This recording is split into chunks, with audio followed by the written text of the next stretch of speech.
Hello అండి. రీసెంట్‌గా హైదరాబాద్ నుంచి వారణాసికి ఫ్లైట్‌లో ట్రావెల్ చేసి కాశీ దర్శనం అయితే చేసుకున్నాము. ఎక్కడ స్టే చేశాము, ఎన్ని దర్శనాలయినియి, ఎలాంటి దర్శనాలయినియి, ఇలాంటి ఇన్ఫర్మేషన్ అంతా ప్రొవైడ్ చేశాను. అట్లాగే హోటల్ స్టే కూడా చెప్పానండి. మీరైతే ఫుల్ వీడియో స్కిప్ చేయకుండా చూసేయండి. అట్లానే నా ఛానల్‌ని ఇప్పటి వరకు సబ్స్క్రైబ్ చేసుకున్న ప్రతి ఒక్కరికి చాలా థాంక్స్ అండి. నన్ను ఇలాగే సపోర్ట్ చేస్తారని అనుకుంటున్నాను. ఇప్పుడైతే మనం వీడియోలోకి వెళ్ళిపోదాం. యాక్చువల్‌గా మార్నింగ్ 9:30కి స్టార్ట్ అవ్వాల్సిన ఫ్లైట్ డిలే అవ్వటం వల్ల 12కి అయితే స్టార్ట్ అయ్యాము. రీచ్ అయ్యేసరికి 2:30 అలా అయిందండి. అక్కడి నుంచి హోటల్‌కి 1 అవర్ పట్టింది. సో, అంటే 3:30కి మేమైతే రీచ్ అయిపోయాము. మేము తీసుకున్న హోటల్ వచ్చి పర్ల్ కోర్ట్‌యార్డ్.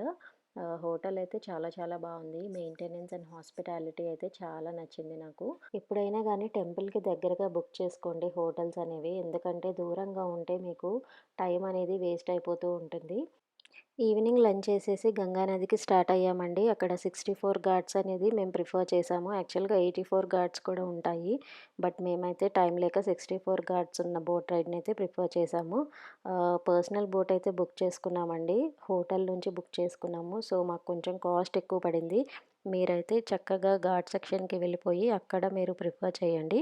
మీకు ప్రైస్ రెడ్యూస్ అవుతుంది. మాకైతే 3500 ఛార్జ్ చేశారు. అండ్ మీరు చూస్తున్నట్టయితే ఇప్పుడు టైం వచ్చి 4:30 అవుతుంది. చూసారు కదా ఫాగ్ ఎంత బాగా ఫామ్ అయిందో. ఇక్కడ క్లైమేట్ అయితే ఆసమ్ అంటే ఆసమ్ ఉందండి. అట్లాగే వాటర్ కూడా చాలా చల్లగా ఉన్నాయి.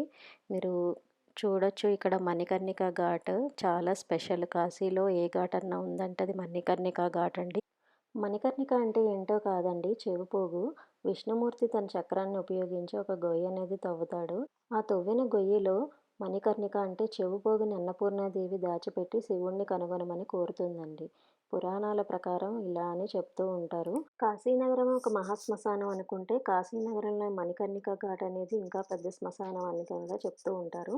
అట్లాగే ఘాటుకు పోయే దారిలో ఎన్నో సవాలు ఎదురవుతూనే ఉంటాయండి మనకి. శవదహనం కోసం శవాలనేవి క్యూలో నిలబడి ఉంటూ ఉంటాయి. కంటిన్యూస్‌గా శవదహనం అనేది జరుగుతూనే ఉంటుంది. ఇక్కడ బహిరంగంగానే కర్మలనేవి జరుపుతూ ఉంటారు. ఈశ్వరానుగ్రహం కోసం ఎంతోమంది దేవతలు 12 గంటల సమయంలో స్నానం ఆచరిస్తూ ఉంటారండి. సో, ఆ టైంలో గనక మనం కూడా స్నానం చేస్తే ఏదో ఒక దేవత కంట మనం కూడా పడితే మనకి మంచి జరుగుతుందని చెప్తూ ఉంటారు. సో, ఎప్పుడైనా మీరు గనక కాశీ వెళితే గనక మీరైతే ఆ టైంలో స్నానం ఆచరించడానికి ట్రై చేయండి. చూస్తున్నారు కదా క్రౌడ్ అనేది చాలా తక్కువ ఉన్నారండి. కార్తీక మాసం అయిపోవడం వల్ల క్రౌడ్ అనేది తక్కువ ఉన్నారు. సో, అందుకని దర్శనాలు కూడా చాలా బాగా జరిగింది. ఘాట్స్ అన్నీ చూసేసాక 6:15కి అట్లాగా స్టార్ట్ అయిందండి. గంగా హారతి అనేది. గంగా హారతి కూడా అయిపోయిన తర్వాత విశాలాక్షి టెంపుల్‌కి అయితే వెళ్ళిపోయాము. విశాలాక్షి టెంపుల్ అయిపోయిన తర్వాత శ్రీ కాలభైరవ టెంపుల్‌కి కూడా వెళ్ళొచ్చాము.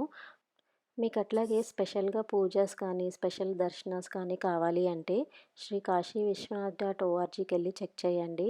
అక్కడ చాలా రకాలైన పూజలు, అట్లాగే దర్శనాలు అవైలబిలిటీలో ఉంటాయి. మేమైతే నైట్ 9:00కి ఒక దర్శనం అయితే బుక్ చేసుకున్నామండి. దాని పేరొచ్చి దైనిక్ రాత్రి కాలీన్ శృంగార్ దర్శనం. దేవుణ్ణి అలంకరించి అట్లాగే హారతి, అట్లానే నైవేద్యం కూడా సమర్పిస్తారు ఆ సమయంలో. మొత్తం పూజ 1-1 ½ అవర్ టైం అయితే పట్టిందండి. తర్వాత ఇందాక మణికర్ణిక ఘాట్ దగ్గర ఒక టెంపుల్ చూపించడం మర్చిపోయాను మీకు. అది చాలా స్పెషల్ టెంపుల్. 9 డిగ్రీస్ స్లాంట్‌లో ఉంటుందండి. అంటే గుడి పడిపోయినట్టు కనిపిస్తుంది. అది రత్నేశ్వర్ మహాదేవ్ టెంపుల్ అని అంటారు దాన్ని.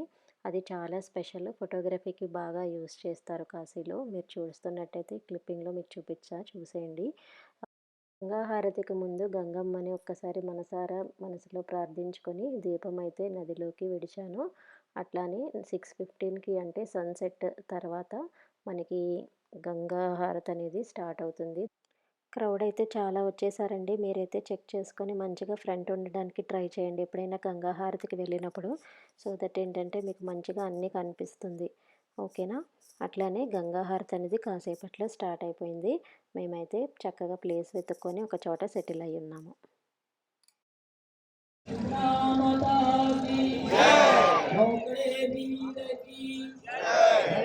भगवान की जय, माई की सखा हमारे दिनाथ नारायण वासुदेव गोविंद हरे मुरारे दिनाथ नारायण वासुदेव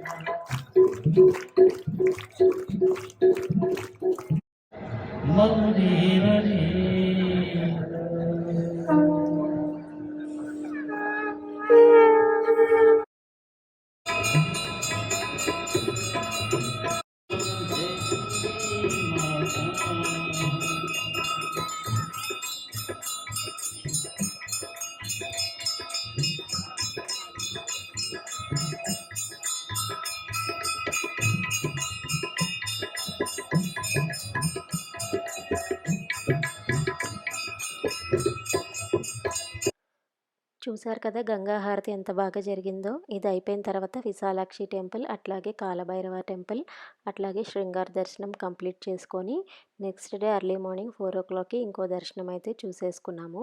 స్పర్శ దర్శనం అయితే జరిగిందండి. మేమైతే చాలా హ్యాపీగా ఫీల్ అయ్యాము. 5:00 వరకే ఉంచారు. దాని తర్వాత క్లోజ్ చేసేసారు. సో ఇదండి నా ట్రిప్ ఇట్లా జరిగింది.